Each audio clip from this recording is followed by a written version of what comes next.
ठीक है ठीक है। तो कल अपन ने डिस्कस किया था अकाउंट्स के पहले लेक्चर में, हमने डिस्कस किया था कि भाई पार्टनरशिप का क्या वेटेज है, और पार्टनरशिप की कुछ कुछ चीज़ें डिस्कस की थी कि क्या आवश्यकता है पार्टनरशिप की, कुछ कुछ डिस्प्यूट्स भी रेज किए थे। इंडियन पार्टनरशिप एक्ट 1932 की चर्चा करी थी। पार्लियामेंट से लॉ कैसे बनता है, ब्रिटिशर्स ने कौन सा लॉ हमारे लिए बनाया, वो सारी चर्चाएं करी हमने। ठीक है, इसके अलावा हमने थोड़ी सी मस्ती वाली बातें भी करी जो थोड़ी हमारे लिए लेकिन सोशल लाइफ के हिसाब से इम्पोर्टेंट भी थी। अब थोड़ा सा अपन सब्जेक्ट में अंदर चलते हैं। ठीक है, तो कल हमने जहाँ खत्म किया था वहीं शुरू करते हैं। कल हम पहली चीज तो ये डिस्कस कर रहे थे कि भाई पार्टनरशिप की जरूरत क्या है। तो उसमें मैंने एक मोस्ट इंपॉर्टेंट डॉक्यूमेंट डिस्कस किया था आपसे, पार्टनरशिप डीड। पार्टनरशिप डीड, अब ये क्या होता है पार्टनरशिप डीड? एक बेसिक डॉक्यूमेंट है, एक समझ लीजिए एक एग्रीमेंट है, एग्रीमेंट अमंग द पार्टनर्स। ठीक है, एग्रीमेंट अमंग द पार्टनर्स है। और एग्रीमेंट अमंग द पार्टनर्स क्या है ये? Sorry, agreement among the partners ये है कि बिजनेस कैसे चलेगा, उसके लिए हमने नेम क्लॉज डिस्कस किया, मतलब बिजनेस का नाम क्या रहेगा। प्लेस क्लॉज डिस्कस किया कि भाई बिजनेस कहाँ ओपन करेंगे।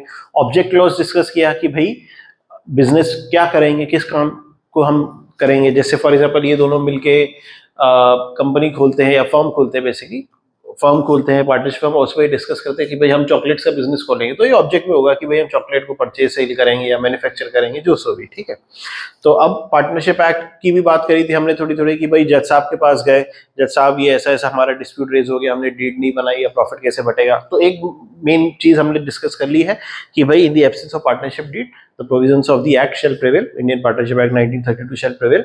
और इंडियन पार्टनरशिप एक्ट 1932 क्या बोलता है? Profit sharing ratio shall always be equal. Profit sharing ratio हमेशा हमारा बराबर रहेगा, इक्वल रहेगा। ठीक है, तो अभी मैं इसी पे ही पार्टनरशिप डीड हम कभी बंद नहीं करेंगे, ये टॉपिक हमारा चलता रहेगा। साथ ही साथ में कुछ कुछ दूसरी चीजों पे भी डिस्कशन करूंगा। आपके सिलेबस में जो है पार्टनरशिप डीड बनाना नहीं है, बट मैं आपसे पार्टनरशिप डीड भी बनवाऊंगा, प्रैक्टिकली एक डीड भी दिखाऊंगा आपको पार्टनरशिप की कैसे होती है, उस पर क्या क्या पॉइंट्स होते हैं।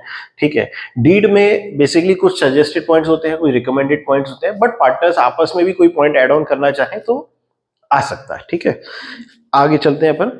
अभी हम सबसे पहले थोड़ा थोड़ा आपको न्यूमेरिकल्स में भी इन्वॉल्व करना चाहूंगा मैं, जिससे आपका एक प्रैक्टिकल अप्रोच भी बढ़े। थ्योरेटिकल प्लस प्रैक्टिकल अपन चलते रहेंगे, थोड़ी थोड़ी लॉ की भी बातें करता रहूंगा मैं आपके साथ, और थोड़ा थोड़ा अकाउंटिंग में भी इन्वॉल्व करता रहूंगा। क्या पूरी कथा सुनाऊंगा तो वो भी सही नहीं है, कथा प्लस युद्ध दोनों चलेगा तो फिर मजा आएगा। ठीक है, तो अपन एक डिस्कस करते हैं कि भाई ए और बी दो पार्टनर्स हैं, बहुत एक सीधे न्यूमेरिकल दे रहा हूँ। ए और बी पार्टनर्स हैं और इनका प्रॉफिट शेयरिंग रेशियो है हमारा 2:1, मतलब प्रॉफिट जितना भी होगा उसके टोटल हिस्से होंगे 3, जिसमें से 2 हिस्से ए को मिलेगा, एक हिस्सा बी को मिलेगा। अगर क्वेश्चन में आपको बोला गया है 2:1 प्रॉफिट है, बराबर नहीं है, तो ये आप मान के चलेंगे कि उन्होंने डीड में ये चीज डिस्कस कर रखी है। ठीक है, तो एक सिंपल सा क्वेश्चन दे रहा हूँ सो दैट आपका न्यूमेरिकल पार्ट स्टार्ट हो। 60,000 प्रॉफिट है, 2:1 में बांटना है, बताइए ए को कितना मिलेगा, बी को कितना? 40-20, बिल्कुल सही है, बहुत सही आंसर है आपका, कोई इतना हाई तौबा नहीं है, लेकिन इसको कॉपी में इज्जत से सॉल्व करिए आप। हाँ, पूरा एक छोटा सा वर्ड प्रॉब्लम जैसा होता है ना, the discuss profit sharing ratio is 2:1, total profit available है 60,000, फिर मल्टीप्लाई करके दिखाइए ए को कितना, बी को कितना। तो कैसे होगा? सिंपल सी चीज है, ए का प्रॉफिट हो जाएगा 60,000 इंटू 2/3, जो भी आया 40,000, और ऐसे ही बी का हो जाएगा 60,000 इंटू 1/3, ये बी का हो जाएगा।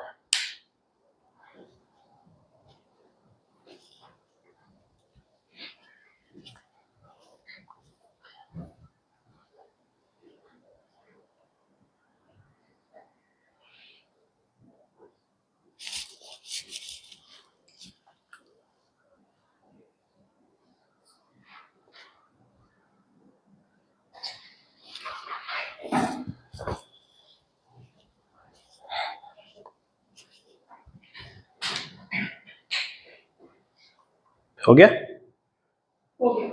ठीक है, इसे भी आगे बढ़ते हैं अपन। अब थोड़ा सा मैं एक पॉइंट इंट्रोड्यूस कर रहा हूं, ये हो गया 40-20 आपने निकाल लिया।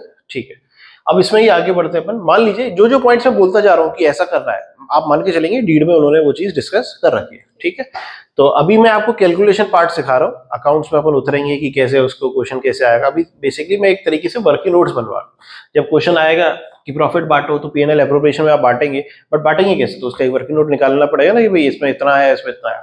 अब मैं कहता हूँ ए और बी ने रेशियो तो यही है, साथ में इन्होंने डिस्कस किया था कि भाई बी जो है 2000 रुपए पर मंथ इसको सैलरी देंगे हम। कितनी सैलरी देंगे पार्टनर को? 2000 रुपए पर मंथ सैलरी देंगे।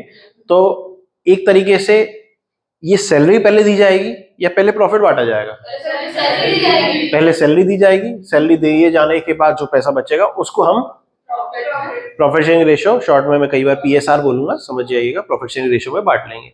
तो अगर 60,000 में 2000 पर मंथ से कितना पैसा मिल जाएगा बी को? 24,000। हमारे मैम ने पढ़ाया था तो साल में 12 महीने पढ़ाए थे, आपके मैम ने शायद 18 महीने पढ़ाए। अच्छा बचेंगे कितने आप वो बता रहे हो? ये एक स्टेप और आगे है, ठीक है ठीक है। तो 24,000 ए को बी को मिल जाएंगे और फिर 36,000 बचेंगे, बिल्कुल सर ने सही बोला, और उसको हम 2:1 में बांट देंगे। तो अब आप मुझे कैलकुलेट करके बताइए ए को टोटल पैसा कितना मिलेगा, बी को टोटल पैसा कितना? टोटल पैसा मतलब इंक्लूडिंग सैलरी, इसको पैसा कितना मिलेगा और इसको पैसा कितना मिलेगा? 36। पहले इसको 24 मिल गए, चलो अब आपने डिस्कस किया तो भाई बताया। तो अब 36 को 2:1 में बांटिए, तो अब इसको कितने मिलेंगे? 36 को 2:1 में बांटूंगा तो बी को, ए को कितने मिलेंगे? फिर से रिपीट करूं, टोटल प्रॉफिट था 60,000, 60,000 में से 2,000 पर मंथ से 24,000 रुपए बी को क्या मिल गई? सैलरी, ठीक है। अब प्रॉफिट कितना बचा? 36,000। तो 36,000 को 2:1 में बांटेंगे, 36 को 2:1 में बांटो कितना होता है? 24,000। बिल्कुल सही, ये 24,000 और ये 12,000। तो ए को टोटल कितना मिला, बी को टोटल कितना मिला? ये प्रॉफिट का मिला, पी लिख देता हूं मैं शॉर्ट में, ठीक है। इसको टोटल मिला 24,000, इसको टोटल मिला 36,000। ये बात क्लियर हुई? इसको कर लीजिए। फिर इसी में एक और पॉइंट ऐड कर रहा हूं, जब भी आप पीएनएल एप्रोप्रिएशन क्वेश्चंस आएंगे ना, वो इसी तरीके से आता जाएगा, इसको ये भी दिया फिर बंटवारा करके बताओ।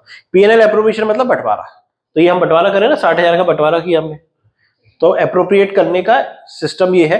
अकाउंटिंग क्या होनी वो तो सीखेंगे, अभी पहले अमाउंट निकालना तो सीखे, फिर अकाउंटिंग तो सिंपल डेबिट क्रेडिट, ठीक है। तो आप इसको क्वेश्चन को करिए, फिर इसमें मैं एक नया पॉइंट इंट्रोड्यूस करता हूं, फिर और आगे करेंगे।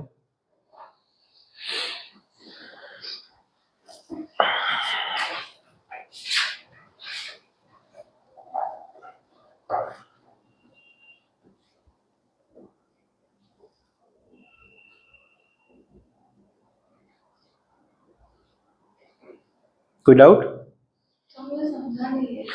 टोटल प्रॉफिट कितना था? 60,000। बी को बोला गया कि तुमको प्रॉफिट तो मिलेगा ही मिलेगा, 2,000 पर मंथ की सैलरी भी मिलेगी। तो साल की सैलरी कितनी हुई? 2,000 पर मंथ से साल का कितना हुआ? कितने महीने होते हैं साल में? तो 12 इंटू 2,000 कितना हुआ? 24,000। अब इस 60,000 में से 24,000 तो पहले बी को मिल गए सैलरी के, अब पैसा कितना बचा? फॉर प्रॉफिट कितना बचा? तो कितना बचा? 60,000 में से 24 गए तो 36,000। अब 36,000 को प्रॉफिट के तौर पे बांटेंगे, 3 हिस्से क्यों? हाँ 3 हिस्से करेंगे, करेक्ट, 3 हिस्से करेंगे, 2 हिस्से ए को दे देंगे, 1 हिस्सा बी को दे देंगे। मतलब 36,000 इंटू 2/3 ए का, 36,000 इंटू 1/3 बी का। तो इसको 24,000 मिला, इसको 12,000 मिला, टोटल इसको 24 पहले मिल चुका था, तो इसका टोटल अमाउंट हो गया 36 बी का, और ए का टोटल अमाउंट हो गया 24,000। क्लियर है? न्यूमेरिकल्स में मैंने अब आपको थोड़ा उतार दिया, ठीक है। ये कर लीजिए, फिर मैं आगे बढ़ता हूँ, और इसको रफ वर्क मत मानिएगा, प्रॉपर इज्जत से करिएगा, ठीक है।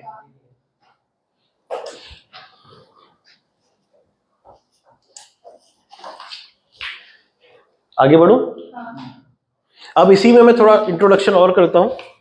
प्रॉफिट यही है, थोड़ा सा अमाउंट बदल देता हूं, थोड़े से रेशो बदल देता हूं, ठीक है।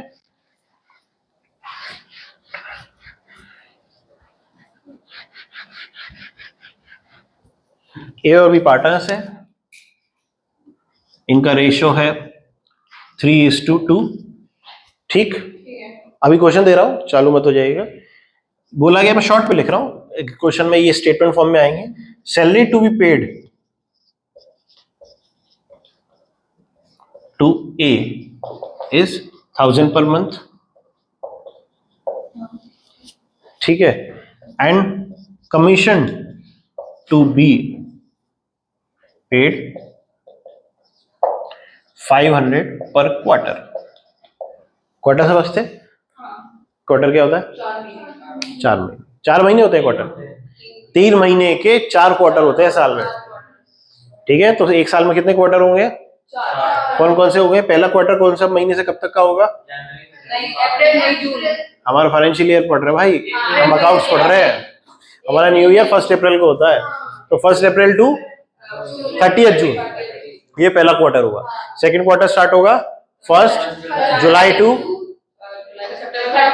30 सितंबर। थर्ड क्वार्टर स्टार्ट होगा 1 अक्टूबर टू 31 दिसंबर, और लास्ट क्वार्टर स्टार्ट होगा। तो हमारे कितने क्वार्टर हो गए? 4 क्वार्टर हो गए। तो अब इस हिसाब से प्रॉफिट बांट के बताइए किसको कितना मिलेगा, ए को कितना, बी को कितना। सबसे पहले क्या देंगे? 60 ही है, प्रॉफिट हमारे पास 60 ही है। अच्छा, एक क्वार्टर का 500 रुपया मिलता है। Correct correct correct correct. नीचे वाली लाइन में commission to be paid to be 500 per quarter. ए को मिलेगी सैलरी 1000 रुपये महीना, और बी को मिलेगा कमीशन 500 रुपये क्वार्टर का, और उसके बाद जो भी बचेगा उसको हम प्रॉफिट के तौर पे 3:2 में बांट लेंगे। क्लियर है?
कर लिया?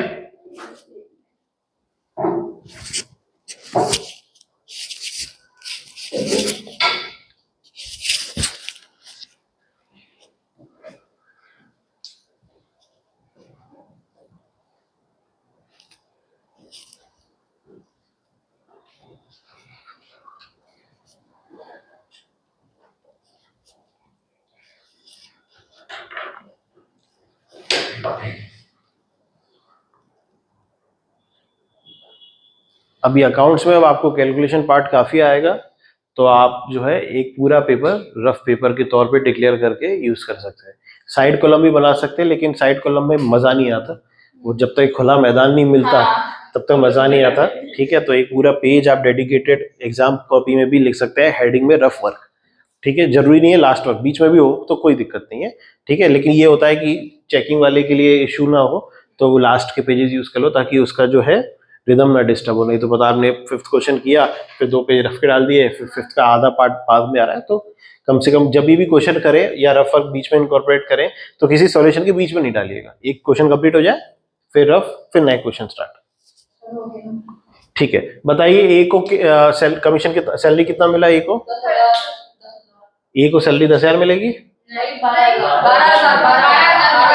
12,000 मिलेगी, क्योंकि मेरी मैम ने सिखाया था साल में 12 महीने होते हैं। ठीक है, और कमीशन कितना मिलेगा बी को? 2000 क्यों मिलेगा? 2000 क्यों? 500 into 4, करेक्ट। तो 14,000 हमारा डिस्ट्रीब्यूट हो गया। अब बचा कितना हमारे पास? 46,000। तो हम 46,000 को 3:2 में बांटेंगे। बांटिए, कितना हुआ? 27,600 और 18,400। तो टोटल पैसा ए को कितना मिला और बी को कितना मिला? ये मैं मान के चलो आपने कैलकुलेटर सही किया है। नहीं सही है। सही है, तो ए को कितना मिला? इसका हो गया 600 और ये हो गया 39,600 और इसको मिला 20,400। ये दोनों जुड़ के 60,000 ही हो रहा है। हमने 60,000 का बंटवारा कर लिया। अभी केवल कैलकुलेट किया, अकाउंटिंग क्या करनी है वो तो बहुत ईजी है, आएंगे। पहले अब सिस्टमेटिकली क्वेश्चन समझते चलें। क्लियर है? आगे बढ़ूं। जो जो पॉइंट्स में इनकॉर्पोरेट करता जा रहा हूं, जनरली ये सारे पॉइंट्स रीड में लिखे होते हैं कि भाई इसको काम करने का इतना सैलरी मिलेगा, इसको काम करने का इतना कमीशन मिलेगा, इसको इतना प्रॉफिट मिलेगा, ये सब रीड में मेंशन होता है। ठीक है, अब आपको थोड़ा थ्योरेटिकल पार्ट में ले आता हूं मैं, और मैं आपको समझाना चाहता हूं कि चार्ज और एप्रोप्रिएशन में क्या अंतर है। ये होता क्या, अभी चर्चा कर लेते हैं। चार्ज और एप्रोप्रिएशन, ये दोनों ही टर्म्स प्रॉफिट के कंटेक्स्ट में बात की जा रही है। ठीक है, जैसे मेरा एक मैनेजर है, उसको मैं सैलरी दे रहा हूं, महीने की सैलरी दे रहा हूं, लेट से 10,000 रुपये महीना दे रहा हूं, तो ये मेरा प्रॉफिट कम हो रहा है या मेरे प्रॉफिट का बंटवारा हो रहा है? कम हो रहा है। कब हो रहा है? क्योंकि प्रॉफिट बंटवारा, प्रॉफिट को बांटने का अधिकार केवल पार्टनर्स के पास है। मेरे एम्प्लॉय को जो मैं पैसा दूंगा, दोनों ही केस पे बिजनेस से तो पैसा जा रहा है, लेकिन एम्प्लॉय को जो पैसा देता हूं वो एक्सपेंस है, इसलिए उसको चार्ज अगेंस्ट प्रॉफिट बोलते हैं। मतलब मेरे प्रॉफिट को कम करेगा। और पार्टनर को जो सैलरी दे रहा हूं वो एप्रोप्रिएशन ऑफ प्रॉफिट है, मतलब प्रॉफिट का बंटवारा है, तो वो प्रॉफिट को कम नहीं करेगा, प्रॉफिट को डिस्ट्रीब्यूट करेगा, बांटेगा प्रॉफिट को। बात समझ में आ रही है? तो हम दो अकाउंट्स बनाते थे आपके 11th स्टैंडर्ड में सोल प्रोप्राइटर में, trading account and P&L account.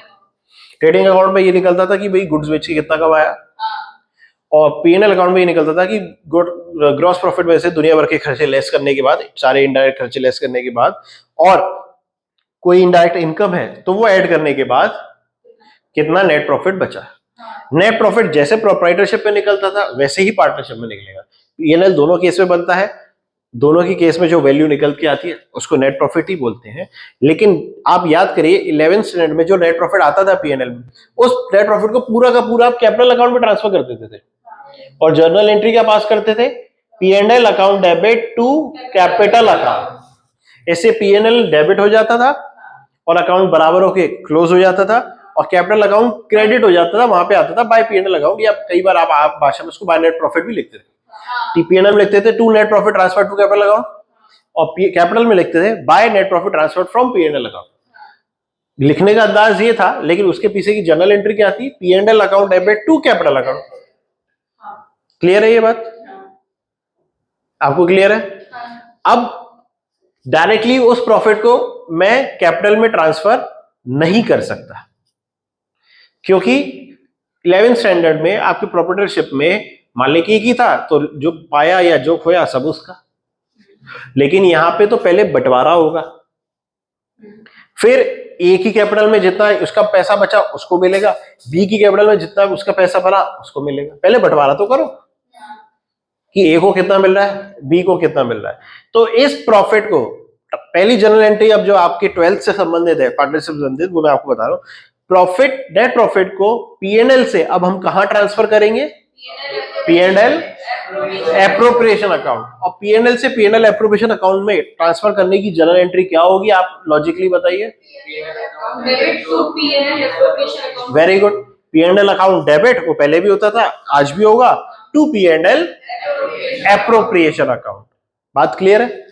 ठीक है, ये तो हो गई एक जनरल एंट्री जो आपने सुनी पढ़ी, बिल्कुल सही है। P&L account debit to P&L, मैं शॉर्ट में ऐप लिख रहा हूं, आप पूरा लिखें, एप्रोप्रिएशन अकाउंट। और अमाउंट यहां हमारे ये वाला केस ले लेता हूं मैं, 60,000 अभी ले लेते हैं आपके डाउट। ये बात क्लियर है?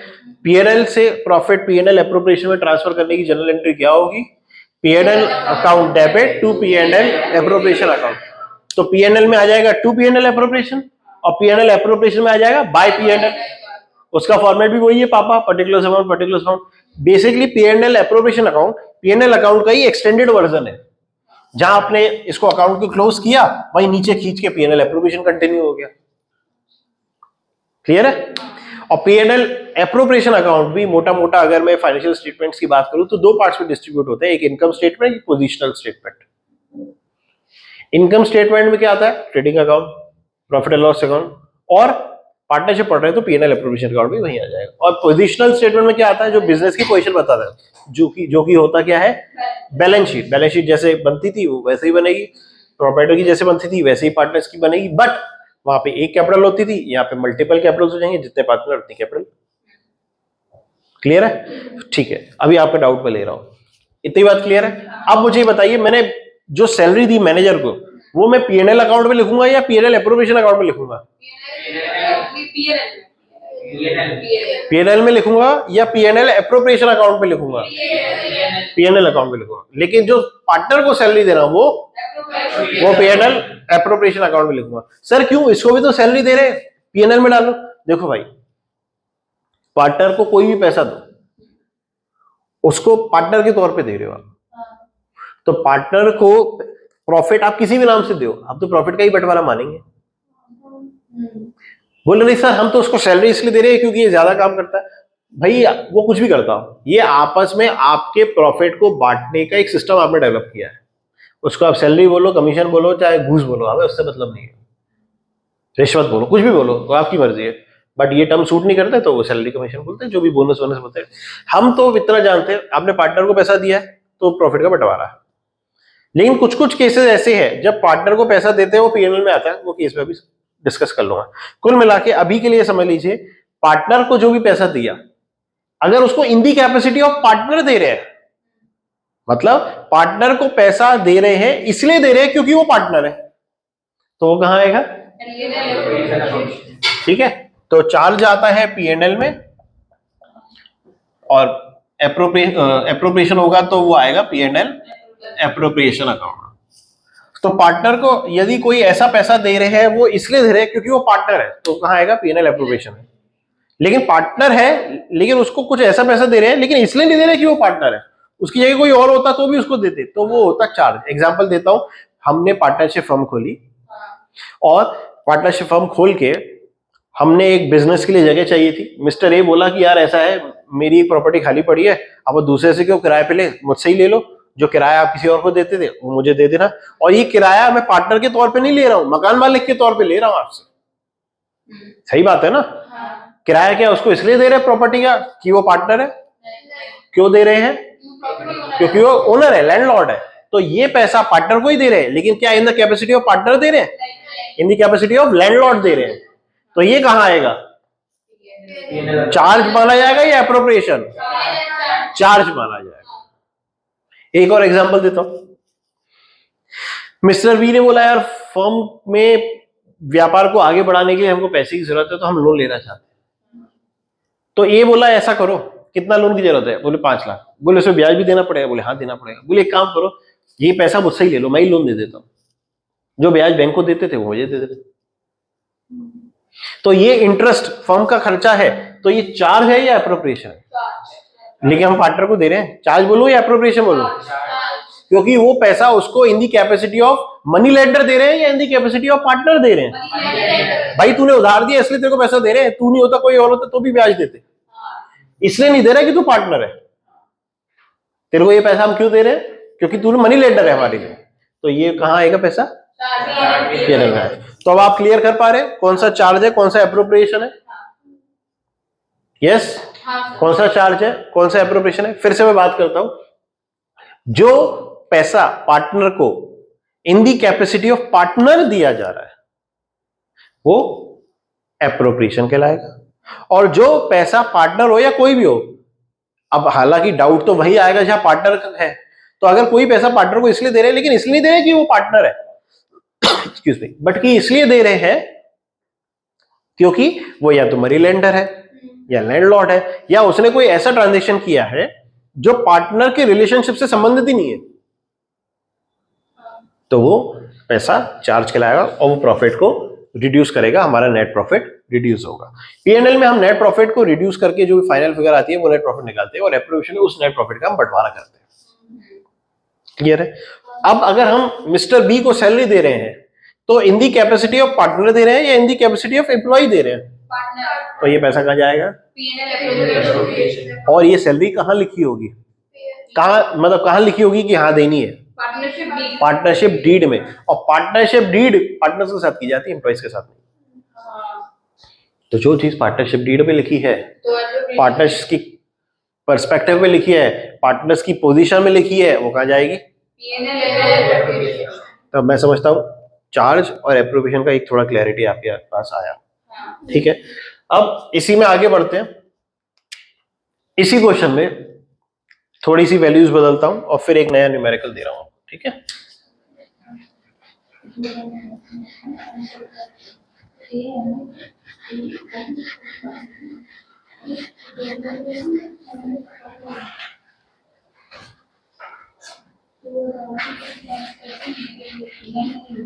चलिए, profit before considering the following, profit before considering the following is 60,000। Sir 60 के पीछे क्यों पड़ गए? चलो 1 लाख ले लेते, ठीक। Profit before considering the following मतलब ये प्रॉफिट है नीचे वाली चीजों को कंसीडर किए निकलने से पहले, ठीक। Number 1, rent to be paid to mister A for his premises rupees 100 per month. Salary to manager rupees 500 per month. Salary partners वही है हमारे A and B, ठीक है। Salary to B rupees 1000 per month. Commission to A rupees 2000 per half year. Profit ratio है 2:3। चलिए बांट के दिखाइए। चलिए 1000 रुपए पर मंथ तो उसको दे देना से अपने खुद के घर के लिए, ड्राइंग से मतलब है तो ये 100 रुपए पर मंथ दिया, उसने rent to be paid to mister A for his premises, rent to be paid to mister A for his premises, उसने फर्म को प्रेमाइसेस ऑफर किया जिसका किराया 100 रुपए महीना बनता है। तो नेट प्रॉफिट भी गलत है 1 लाख रुपए। तभी तो बोला है profit before considering the following, बाकी चीजें कंसीडर करने के बाद, लेकिन इसको कंसीडर करने से पहले। सॉल्व करिए।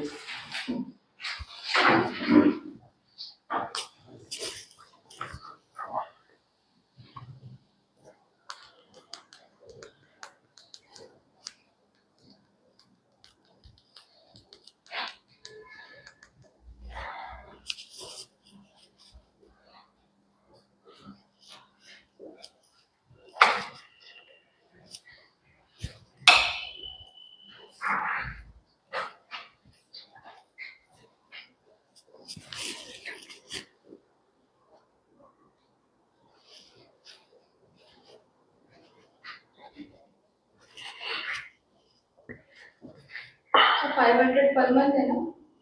500 पर मंथ है, वो मैनेजर को है, ठीक है। 500 पर मंथ।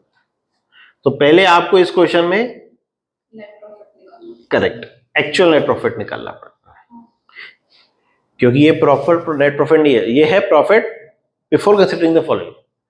अब ये वाले एडजस्टमेंट्स नहीं हुए, बाकी जो होने थे खर्चे वर्चे बिजनेस के हो चुके, ये नहीं हुए। तो इसमें से देखो कौन सा एडजस्टमेंट करना चाहिए आपको, तब जाके सही नेट प्रॉफिट है। तो कुल मिला के आपको इसमें चार्ज और एप्रोप्रिएशन को छाटना है। एक बार मैं मौका दे रहा हूँ 5 मिनट, नहीं तो फिर मैं डिस्कस करूंगा।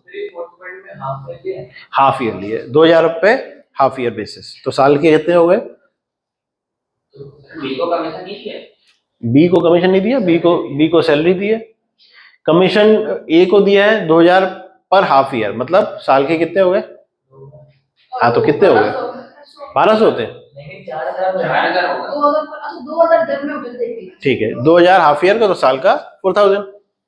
चलिए सॉल्व करिए, ट्राई करिए, अदरवाइज 2 मिनट में मैं डिस्कस करूंगा। सर नेट अब मैं धीरे धीरे लेवल बढ़ा रहा हूँ आपका। सर नेट प्रॉफिट 92,800 आ रहा है।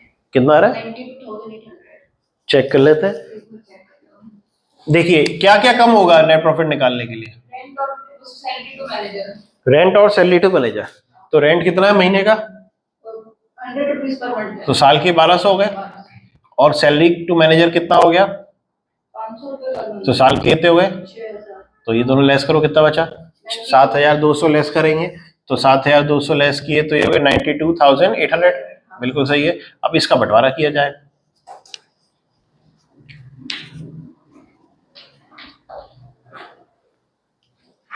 विजिबल नहीं हो रहा, सुनाई तो दे रहा है, क्या आप पढ़ के बताऊं फिर से कुछ। हाँ ये पॉइंट्स लिखे ना। पहला पॉइंट है profit before considering the following is 1 lakh. दूसरा पॉइंट है rent to be paid to mister A for his premises is 100 per month, ठीक है। तीसरा है सैलरी टू मैनेजर 500 पर मंथ। चौथा है थर्ड पॉइंट है, पहले दो हो गए, थर्ड पॉइंट है salary to be 1000 per month. चौथा है salary commission to A 2000 for half year basis, ठीक है। और प्रॉफिट रेशियो 2:3 है, बांट के दिखाइए। 6 महीने में 6 महीने का 2000, तो 12 महीने का कितना हुआ, बस।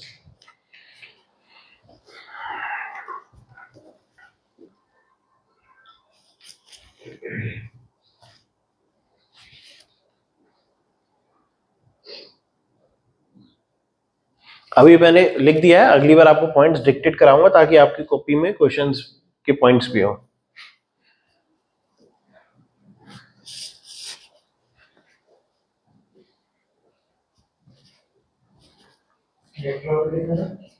नेट प्रॉफिट तो आपको निकालना है, नेट प्रॉफिट मिला है 76,800 कैसे भाई साहब, माइनस कर दिया। क्या क्या माइनस किया आपने, 92,800 सही है 92,800, आपने कैसे निकाला, सब माइनस कर दिया। क्या सब माइनस कर दिया, टोटल ये रेंट सारे पॉइंट माइनस कर दिए। सारे पॉइंट को माइनस कर दिए, सारे नहीं करना है। आप बताओ सारे होंगे,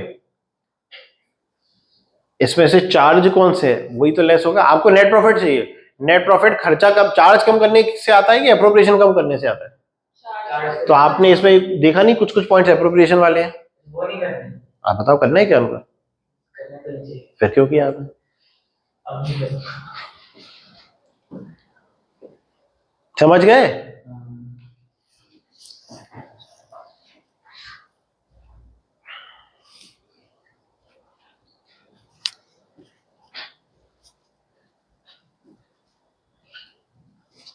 सर 37,120 है ना, क्या ए का प्रॉफिट 37 नहीं, एक मिनट और 37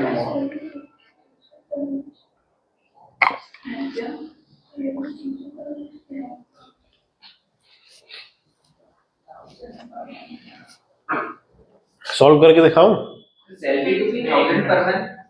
हाँ आपको क्वेश्चंस भी ऐसे ही आएंगे उल्टे पुल्टे, हफ्ते का, महीने का, क्वार्टरली का, ऐसे देंगे। इनके सर पर मंथ ये कुछ कुछ नहीं है, बस कंफ्यूज करने का तरीका है, आपके लैंग्वेज में उलझाने का तरीका है। आप याद करो 11th स्टैंडर्ड में मैं आपको कहता था सेंटेंस को अच्छे से पढ़ना है, आपको जल्दी जल्दी में मिस्टेक हो जाती है। अकाउंट्स में सबसे बड़ी मिस्टेक यही करते हैं, जल्दी जल्दी में मीनिंग गलत समझ लेते हैं। नहीं तो अगर इंग्लिश की लैंग्वेज को, अकाउंट्स की लैंग्वेज को अच्छे से तोड़ तोड़ के पढ़ा जाए, जैसे हिंदी में संधि विच्छेद करते हैं, तो आपको आधा सॉल्यूशन तो क्वेश्चन में ही मिल जाएगा। करना क्या है अकाउंट्स में, केवल जैसा बोल रहे हैं वैसा बांटना है, कौन सा नया भारी चीज है।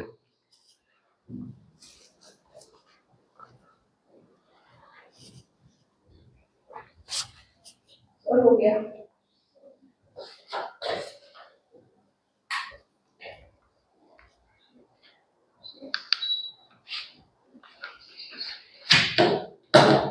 हो गया, हाँ, बता सकते हैं कितना क्या होगा। एक को है 30,720। चलिए अपन देखते हैं, अपन ने ये किया, इसके बाद बंटवारा होगा। अब हाँ, ए को और बी को है ना, मैं छोटा सा वर्किंग नोट बन गया मेरा ये। 34,720। हाँ 34,720 देख लेते हैं। 90 to 800 में हमने फर्स्ट पॉइंट और सेकंड पॉइंट कंसीडर कर लिया। थर्ड पॉइंट है सैलरी टू बी, तो बी को सैलरी कितने देंगे, 1000 महीने की, तो 12,000 रुपए हो गए साल के। ठीक है, फिर अपन आते हैं कमीशन टू ए, 2000 पर हाफ ईयर, तो साल के 4000 हो गए। ठीक है, ये दोनों बांटने के बाद हमारा प्रॉफिट कितना बचा, इन दोनों में इसमें से ये दोनों लेस करो, 16,000 कम करो 90 to 800 में कितना हो रहा है। अरे 90 to 800 में 16,000 कम करो ना, 76,800। अब इसको बांट दो 3:2 में। 3:2 है क्या रेशो है, 2:3, 2:3। तो कितना हो रहा है, 76,800 को बांटो 2:3 में, एक को मिलेगा 30,720 30,720। और 4,000 और ऐड करना पड़ेगा। क्यों ऐड करना है, कमीशन वो तो मिल गया ना। अभी प्रॉफिट बताओ, अभी ये तो प्रॉफिट पूछ रहे हैं। हाँ ठीक है, वो मिलेगा, वो जोड़ लेंगे। अभी प्रॉफिट बताओ, ए को 30,720 मिला और बी को कितना मिला, 46,080 46,080। अब टोटल कितना मिला, ए को पार्टनर के तौर पे और बी को पार्टनर के तौर पे। ए को पार्टनर के तौर पे एक तो 4,000 मिले और दूसरा 30,720, तो ये हो गया 34,720। और बी को पार्टनर के तौर पे मिला, एक तो 12,000 मिला और दूसरा मिला कितना, 46,080। तो ये कितना हो गया टोटल, ये 80, ये 0, ये 8, ये 58,080। तो ए को मिला पार्टनर के तौर पे 34,720 और बी को मिला पार्टनर के तौर पे 58,080। और रेंट गया ए को लैंडलॉर्ड के तौर पे 1200 और सैलरी गई मैनेजर को एम्प्लॉय के तौर पे 6,000। ऐसे हमने 1 लाख का बंटवारा कर दिया। अब ये वर्किंग नोट है, इसको पीएनएल और पीएनएल अप्रूवेशन भी बनवाऊंगा मैं आपको। लेकिन ये इतना आया कि नहीं आया, नहीं आया तो पूछिए, और आ रहा है लेकिन किया नहीं तो पहले करिए फिर आगे बढ़ेंगे। जिसको नहीं आया पूछ सकता है।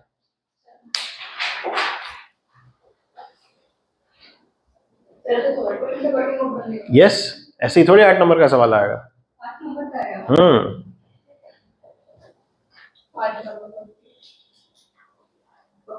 हो जाएंगे।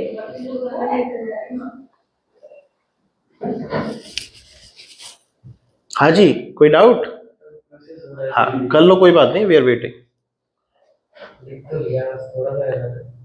आप ये समझ लीजिए कि मैं आपको बहुत जल्दी टू द पॉइंट पे ले आया हूं। ठीक है,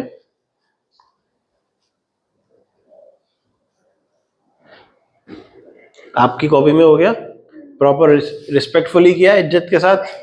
तो अरे रिस्पेक्टफुली होना चाहिए भाई साहब, नहीं तो मार्कशीट भी बिना इज्जत की आएगी।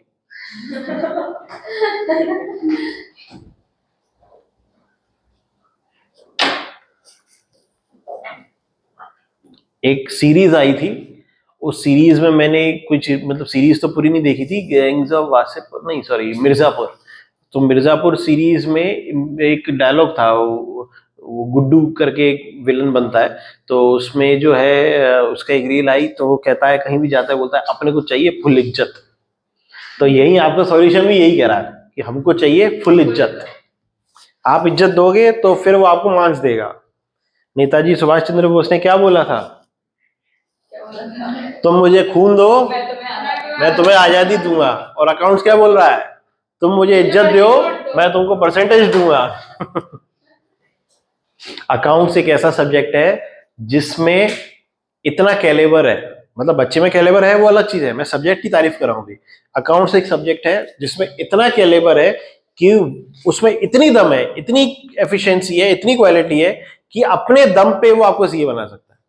मतलब अकाउंट सॉलिड कर लो आप, बाकी सब्जेक्ट में एवरेज नंबर भी आया ना तो भी ये आपको एक्स्ट्रा नंबर, सरप्लस नंबर देके पास कराएगा। जीता जागता उदाहरण मेरे सामने।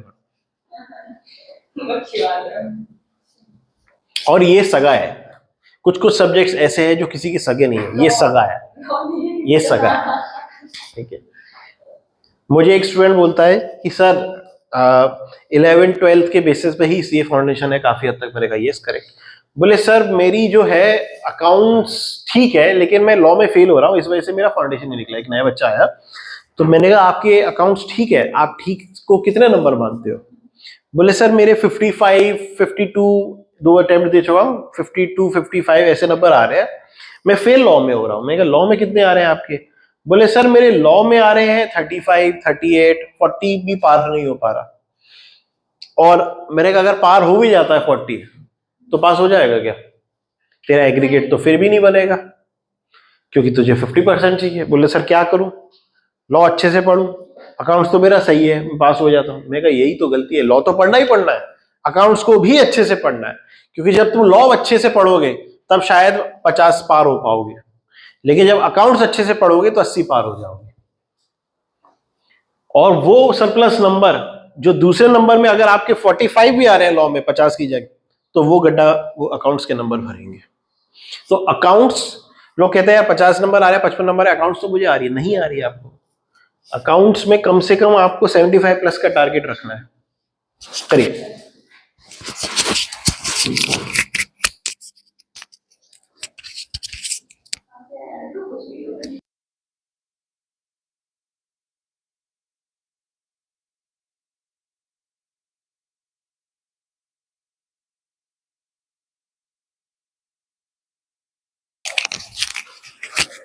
आगे बढ़े जी। ये आया आपको, सब कर पाए? हाँ सर, कर पाए। आगे बढ़े। हाँ सर। ठीक है, इसी में ही थोड़ी सी बदमाशी करता हूं। ठीक है, बदमाशी ये है, ये छोड़ो अभी नहीं परेशान कर रहा। दया आ गई। तारक मेहता के शो में तो आ नहीं रही, मेरे पास आ गई दया।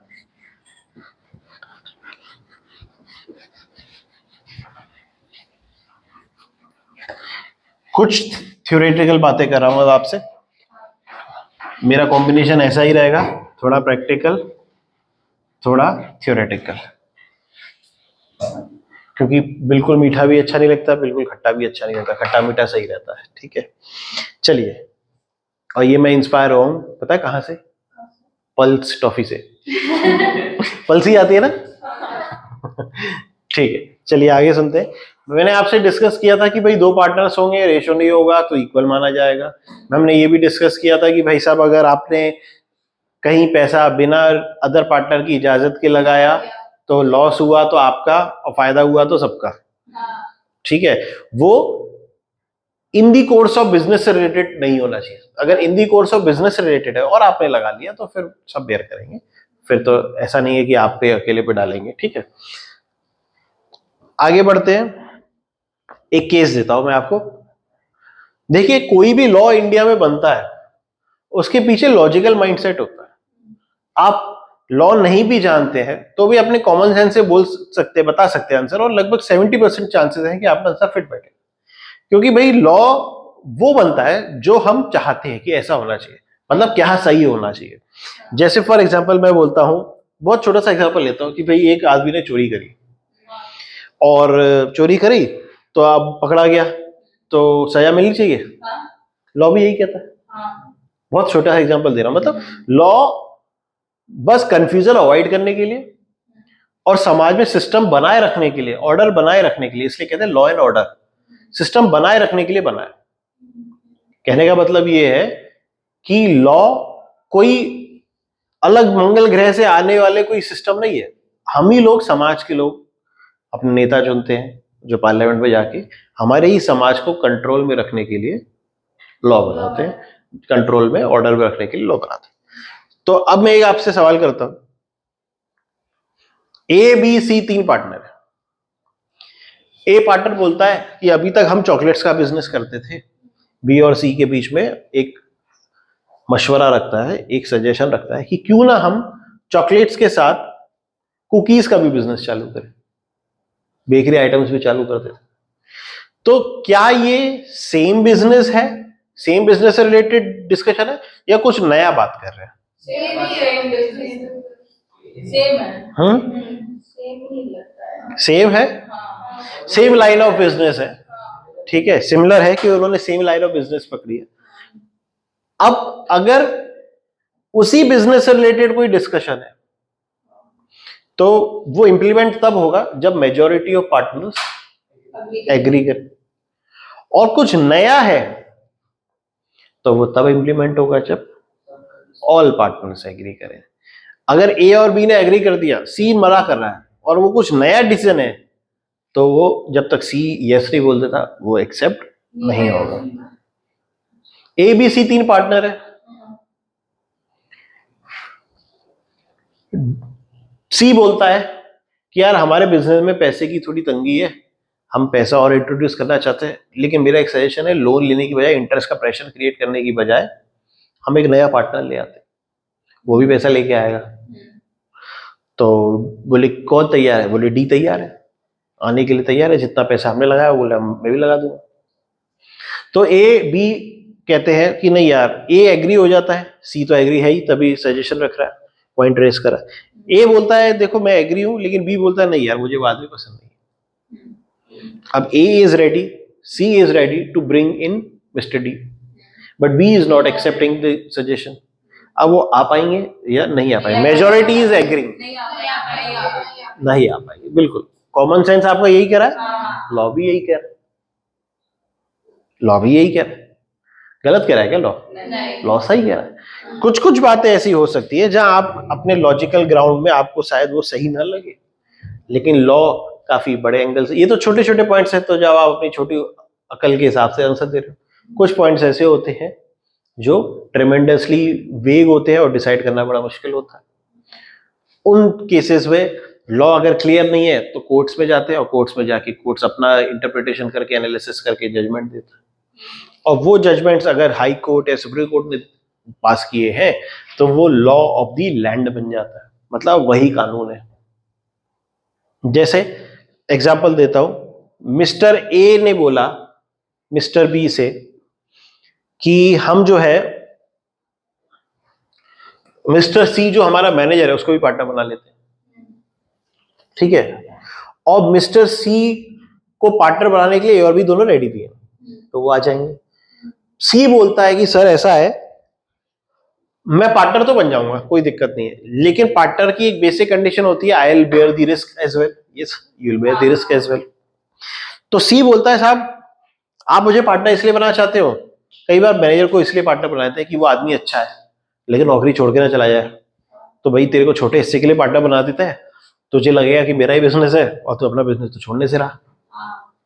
तो इस ऐसे केसेस में कई बार एम्प्लॉइज को, अच्छे एम्प्लॉइज को, सीनियर एम्प्लॉइज को पार्टनरशिप ऑफर कर दी जाती है छोटे परसेंट से, मतलब वो कंट्रोल नहीं है लेकिन वो बिजनेस में प्रॉफिट को एंजॉय कर सके, डिसीजन मेकिंग में एंजॉय कर सके, जिससे वो सेल्फ ओनरशिप फील करे।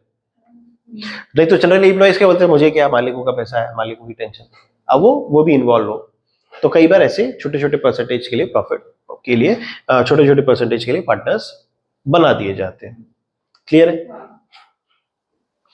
अब बात समझिए, सी आया, लेकिन सी बोलता है सर ठीक है मैं हर चीज से एग्री हूं, लेकिन मुझे एक डर है, कल को नुकसान हो गया तो मैं जितनी सैलरी मिल रही थी मुझे वो भी नहीं मिल पाएगी। आप दे रहे हो मुझे 20,000 महीने के 2,40,000 रुपए, और कहीं मेरे प्रॉफिट का हिस्सा इतना कम हुआ कि वो 2,40 भी कवर नहीं कर पाया, तो मुझे तो पार्टनर बन के उल्टा नुकसान हो जाएगा। हो सकता है मान लो उसको 10% का पार्टनर बनाया और प्रॉफिट हुआ बिजनेस का 10 लाख, तो 10% से 10 लाख का 1 ही लाख मिलेगा। बोले इससे अच्छा तो सर मैं मैनेजर ही सही था, 2,40,000 मिल रहे थे। ठीक है, तो ऐसे केस में एक कंसेप्ट आ जाता है गारंटी ऑफ प्रॉफिट। ए और बी मिल के गारंटी देंगे, तू चिंता नहीं कर, तेरा प्रॉफिट कम से कम इतना तो रखेंगे ही रखेंगे जितना तो एम्प्लॉय के तौर पे सैलरी ले रहा था, तेरा प्रॉफिट इतना तो रखेंगे ही रखेंगे जितना तू एम्प्लॉय के तौर पे सैलरी ले रहा था। मतलब इन केस अगर तेरी प्रॉफिट का हिस्सा 1 लाख बनता है तो तू कितना शॉर्ट हो गया अपने एम्प्लॉय की सैलरी के तौर पे?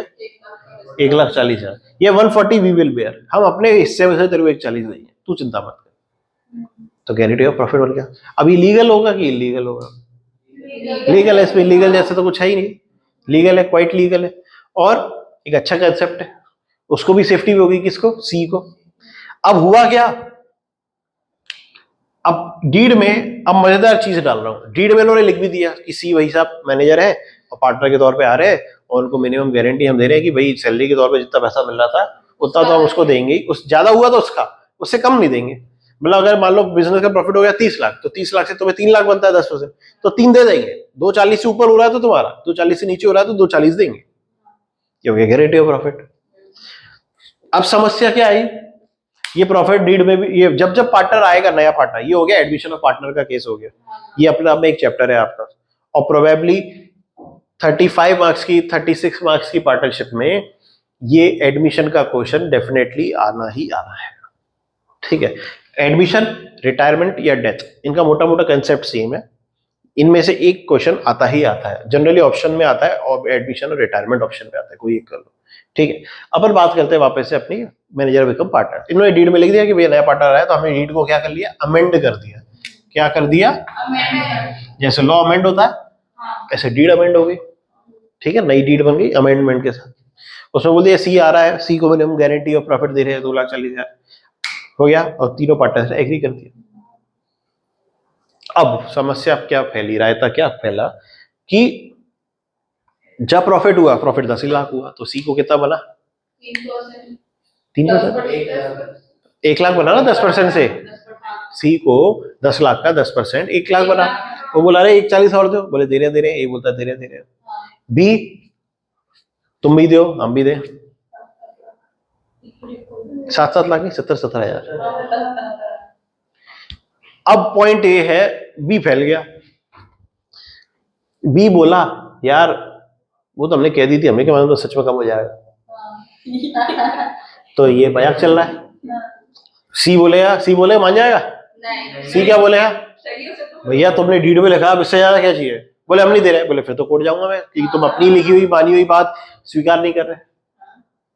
ठीक, अब मान लो कोर्ट पहुंचने से पहले ही ए ने बोला नहीं दे रहे, तो सी ए ने बी को भी कन्विंस किया दे ही देते यार, कहीं के लिए गलत थोड़ी है, अपन ने बोला ही था। तो बोले देखो 70 तुम दो, 70 मैं देता हूँ। तो बी बोला गारंटी तुमने दी थी, तुम दो पूरा 1,40। तो साइन तो दोनों ने किए होंगे ना, दोनों पार्टनर। बोले हाँ मैंने स्वीकार किया था ना, गारंटी दे रहा हूँ, ये थोड़ी बोला था कि मैं ले रहा हूँ।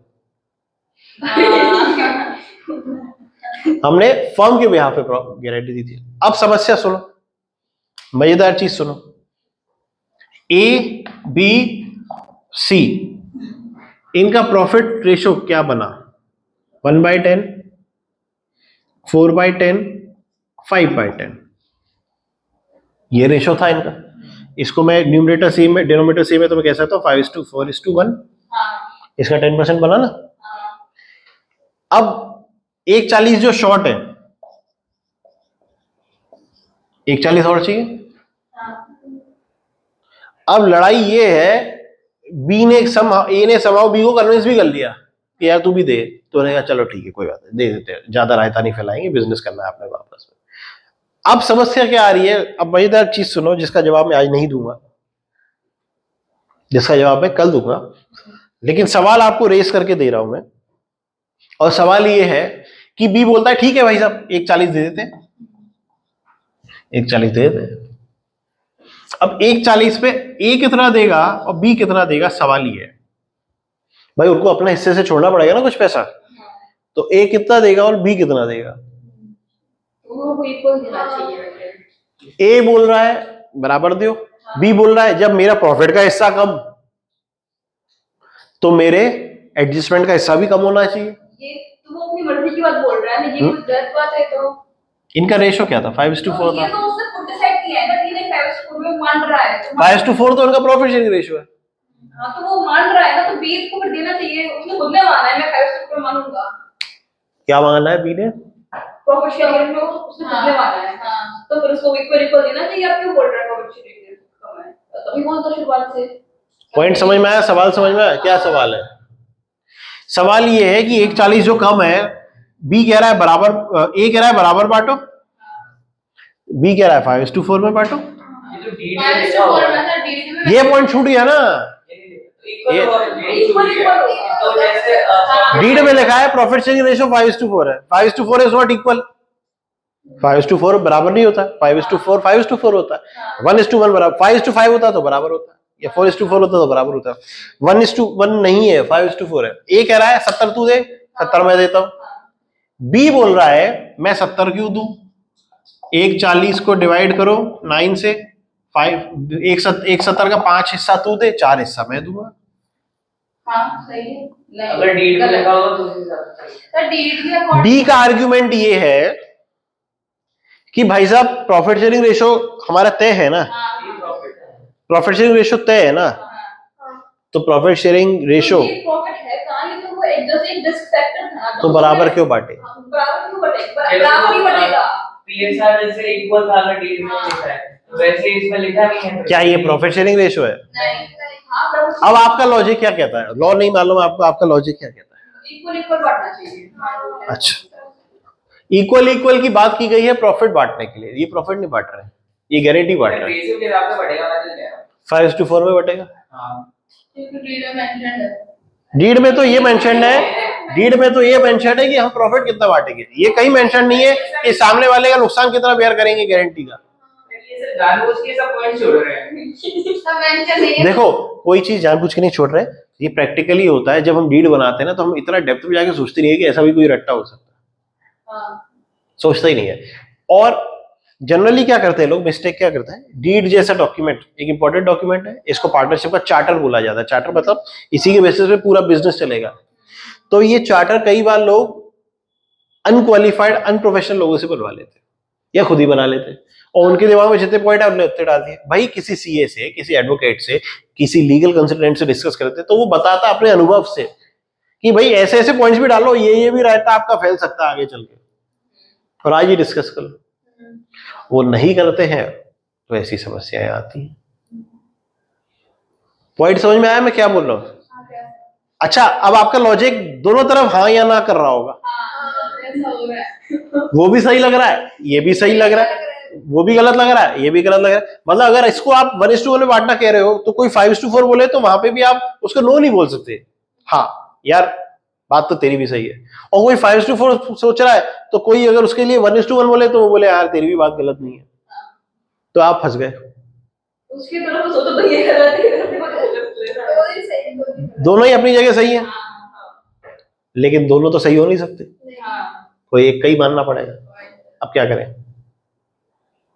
सेमी केस होगा जैसे पीएसआर होता है, जैसे किसी में वही इसका आंसर मैं दूंगा कल, ठीक है? इसका आंसर मैं कल दूंगा। एक नई चीज आपसे डिस्कस करता हूं, ये नेक्स्ट क्लास में, सबसे पहले कल की क्लास में इसी को ही डिस्कस करेंगे, इसी का ही सॉल्यूशन दो। थोड़ा सस्पेंस में जिए, ठीक है? तभी तो नेक्स्ट एपिसोड का क्रेज बना रहेगा। ये खुद से भी नहीं निकाल सकते ये चीज तो कहीं फंसा दिया ना, सोचना ही पड़ेगा। अब फंस जाते हैं, ऐसे फंस जाते हैं, नेचुरली फंस जाते हैं, ना चाहते हुए भी ऐसा कोई ना कोई पॉइंट आ जाता है जो हम समझ नहीं पाते, वैसे में क्या करें। चलिए, मैं दूसरी चीज आपसे पूछना चाह रहा था, मैं स्किप ना कर जाऊं, मेरे दिमाग में जस्ट आई थी कि इन्होंने प्रॉफिट शेयरिंग रेशियो, चलो आपस में मैं क्या बताना चाहता आपको, स्किप हो गया। अभी डिस्कशन में आया था मेरे कि 5:4, हाँ ये बताइए, सी अगर पार्टनर के तौर पे आया, उसको गारंटी मिली है, ठीक है?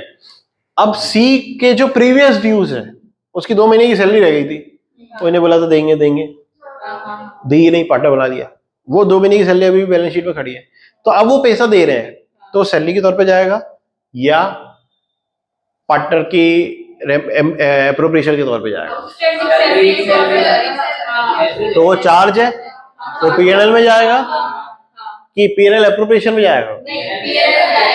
सवाल रिपीट कर रहा हूँ, आउटस्टैंडिंग सैलरी है, बैलेंस शीट में लायबिलिटी में खड़ी है, 2 महीने की सैलरी है, मान लो 25,000 रुपए महीना मिलता था, नहीं इसका तो 240 था ना, तो 20,000 रुपए महीने से 40,000 रुपए हो गए, ठीक है? तो 40,000 आउटस्टैंडिंग सैलरी है, लायबिलिटीज में लिखी है। अब मैं वो पे कर रहा हूँ, लेकिन आज की तारीख में कर रहा हूँ, वो मेरे बन चुका है, वो पार्टनर बन चुका है। तो अब जो सैलरी पे कर रहा हूँ, वो सैलरी के तौर पे सैलरी दी जा रही है या पार्टनर के तौर पे सैलरी दी जा रही है? एम्प्लॉय के तौर पे। तो अब वो पे करूंगा तो मैं पीएनएल में डालूंगा या पीएनएल एप्रोप्रिएशन में डालूंगा? सभी पीएनएल में कहना चाह रहे हैं, एक ही सुर में? फंस गए। यदि मैं कभी 2 ऑप्शन दे रहा हूं तो इसका ये मतलब नहीं है 2 ही ऑप्शन में से दोनों में से ही कोई आंसर है। नालायक हूं, ये बताओ, मैंने आपको बोला बैलेंस शीट में लायबिलिटीज में आउटस्टैंडिंग सैलरी लिखा है, बोला ना आपने, बोला ना? लायबिलिटीज में आउटस्टैंडिंग सैलरी 240 लिखा है, तो ये आउटस्टैंडिंग सैलरी लायबिलिटीज में गया कैसे होगा? आपने 31 मार्च को एंट्री क्या पास करी होगी जब आउटस्टैंडिंग सैलरी बना, सैलरी अकाउंट डेबिट का ऑफसेटिंग सैलरी, और फिर उस सैलरी को कहां क्लोज कर दिया होगा? पीएनएल में। तो अभी क्लोज करोगे या पहली जा चुकी है पिछले साल? तो अभी क्या मतलब? अभी तो सिंपल एंट्री होगी, outstanding salary to bank, sir PNL में जाएगी। नहीं सर पीएनएल अप्रोप्रिएशन है भाई साहब, कहीं नहीं जाएगी, वो जहां जाना तो जा चुकी है। एक्रूअल बेसिस फॉलो करते हैं हम, हाँ कैश बेसिस फॉलो नहीं करते कि आज सैलरी दे रहे हैं तो आज जाएगा अकाउंट, आज पीएनएल पे जाएगा। ठीक है, हाँ सर। ये था छोटा सा बम। अभी इंजन चालू होगा, अभी इतना चालू नहीं हो रहा है, धीरे धीरे चालू होगा। हाँ सर। क्लियर हुई, कैच हुई बात? हाँ। अभी ये जो डिस्कशन का पॉइंट रह गया है वो हम कल करेंगे। कल। चलिए धन्यवाद।